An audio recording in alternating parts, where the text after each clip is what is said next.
ఏ సువార్త కంటే ఏది అన్నారు. ఈ సువార్త కంటే ఏది నువ్వు ఆలకించలేవు.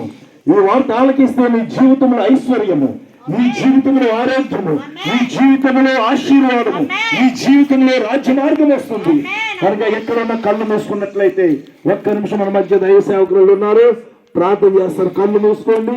కొంతమంది ఉన్నారు ఆలకిస్తున్నారు, మాకు కనబడుతూ ఉన్నారు. మీరు బయటకు రావద్దు, అక్కడే ఉండి ఒక్క నిమిషం కళ్ళు మూసుకున్నట్లయితే ప్రార్థన చేసి ప్రభు దేవుని రాజ్యంలో స్థిరపరచుకోబోతున్నందుకు వందనాలు.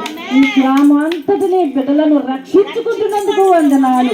బిడ్డలను ఆశీర్వదించుచున్నందుకు వందనాలు. వారి లోటుపాటులను తీర్చుచున్నందుకు వందనాలు.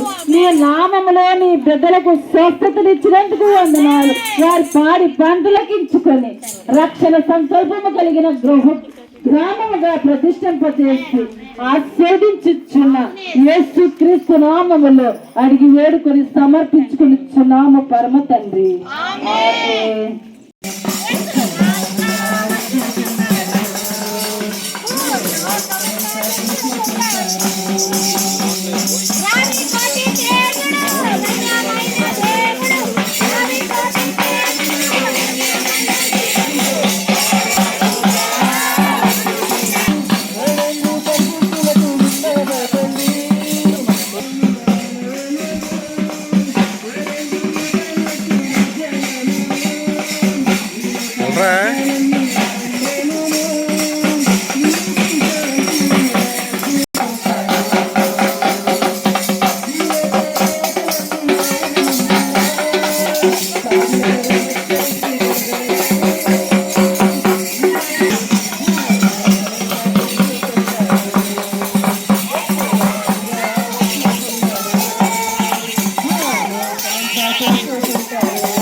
రాజుగా